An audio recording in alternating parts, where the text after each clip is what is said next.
In a few seconds, the surgeon is going to pick up a blade. Your body is already open on the table. Your chest is rising and falling with mechanical regularity because a machine is breathing for you. Your heart is beating. Your blood is warm.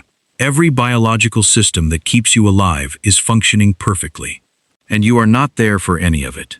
Not asleep, not dreaming, not floating in comfortable darkness. Gone. The version of you that walked into that operating theater, that answered questions about allergies, that counted backwards from 10 and got to about 7, that version simply ceased to exist at a precise chemical moment. And the surgeons cutting into your body right now are not particularly troubled by this because it happens millions of times every single day, and we treat it as completely routine. But here is the unsettling truth almost nobody thinks about when they sign the consent form. We do not fully understand what we are doing to you. Anesthesia is one of the most administered medical interventions on Earth. And the question of what it actually does to your consciousness, where you go during those hours, remains one of the deepest unsolved problems in all of neuroscience. The answer is stranger than sleep and stranger than death. And it starts with the biggest lie in medicine. Anesthesia is not sleep. Doctors call it going to sleep, because going to the edge of non-existence sounds like something a patient might not consent to, and it is easier for everyone if we use a comfortable word. But the two states are so fundamentally different that comparing them is almost misleading. When you sleep, your brain is extraordinarily active. It cycles through stages, constructs dreams, consolidates memories, processes emotions. If someone says your name loudly enough, you wake. Sleep is something your brain does on its own and stops doing on its own. Anesthesia is nothing like this. Under general anesthesia, you cannot be woken. Not by voice, not by pain, not by a surgeon sawing through your sternum. The signal reaches your brain and simply stops, because the part of you that would register it, the part that would care, has been chemically dismantled. On brain activity monitors, a deeply anesthetized brain does not look like a sleeping brain. It looks like a brain in a coma. In deep enough doses, it starts to approach the flat, silent pattern that we associate with death itself. That is the truth that does not appear on the consent form. Anesthesia walks you to the very edge of not existing, holds you there with chemical precision, and then walks you back. So how does a drug do that? To understand it, you have to understand what you actually are, at a physical level.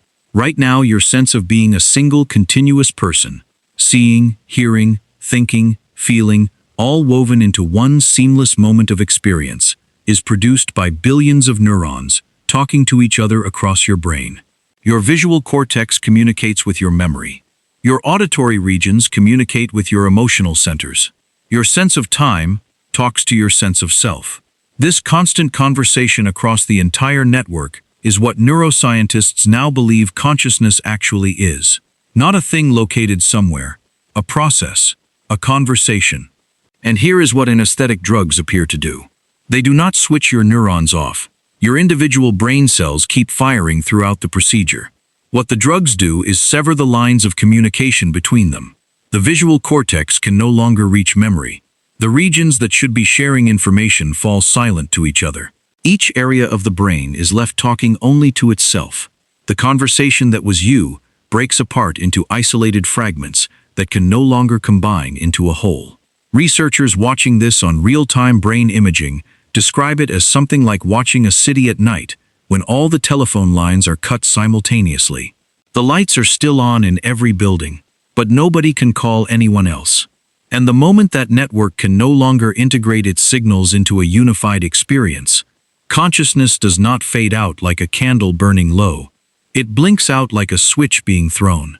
Now here is where it becomes genuinely disturbing. For decades, underneath every routine operation, there was a quiet and horrifying possibility that the medical establishment did not talk about publicly. What if the drugs do everything correctly except the most important thing? What if they paralyze the body, suppress the memory, but fail to switch off the part of you that feels? What if some patients are conscious during surgery, experiencing everything, and simply cannot move to tell anyone, and cannot remember it afterward? This is not speculation. It has a clinical name, anesthesia awareness, and it is real. Documented cases exist of patients who regained consciousness during procedures, while a separate paralytic drug had frozen every voluntary muscle in their body. They could not open their eyes. They could not move a finger. They could not make a sound. They lay completely still while surgeons worked inside them, and to everyone in the operating theater, they appeared perfectly peaceful. It is estimated to occur in roughly 1 or 2 cases per 1,000.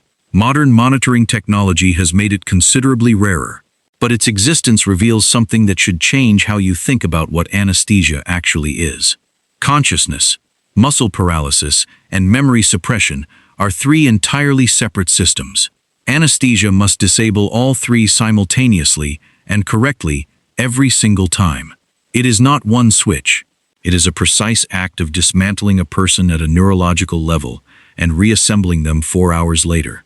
And the margin between those 3 systems is exactly where the horror lives. But the strangest question is still waiting, the one that neuroscience genuinely cannot answer.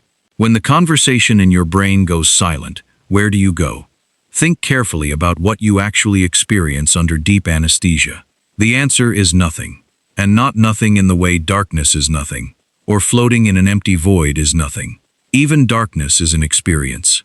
Even an empty void requires a you to be experiencing it. Under deep anesthesia, there is not even that. There is a gap with no inside. Patients consistently report that the hours did not feel short. They did not feel like a dreamless sleep that passed quickly.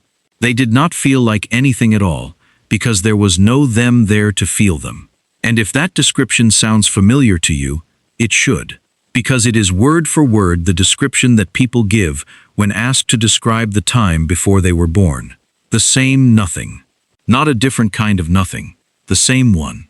Philosophers and neuroscientists have pointed out that anesthesia may be the closest experience available to a living person of genuine non-existence. For those hours, the universe runs without you in it, and you are not even present to notice you are missing. Which brings us to the question that should genuinely unsettle you. When the drugs wear off and the neurons reconnect and the conversation reassembles itself, how do you know it is the same conversation? The you that went under was, in every meaningful sense, switched off completely. What wakes up is a brain reassembled from identical components, carrying identical memories, convinced it is continuous with the person who counted backwards from 10 and stopped at 7. But there is no scientific instrument that can confirm the light that switched back on is the same light that went out. Maybe it is. Or maybe every time you go under the original ends and a perfect copy, indistinguishable from you in every possible way, carrying every memory, believing completely in its own continuity, wakes up to finish your life in your place. There is no test that can distinguish between these 2 possibilities. Not for anesthesia, and perhaps not for the smaller version of the same gap that happens every single night when you fall asleep and wake again in the morning. Millions of people cross this threshold every day and return without a second thought. They count to 7 and then they open their eyes and the hours are simply gone, deleted from their timeline as cleanly as if they never existed. The miracle is not that we learn to switch consciousness off. We still do not fully understand how we do that. The miracle is that it switches back on, every time, that the pieces find each other again in the dark, that the conversation reassembles from nothing into a person who believes, without any proof, they are the same person who left. And the part that should stay with you, the part that should make the next consent form feel different when you sign it, is that the best neuroscientists alive today, with every imaging tool available, still cannot fully explain why.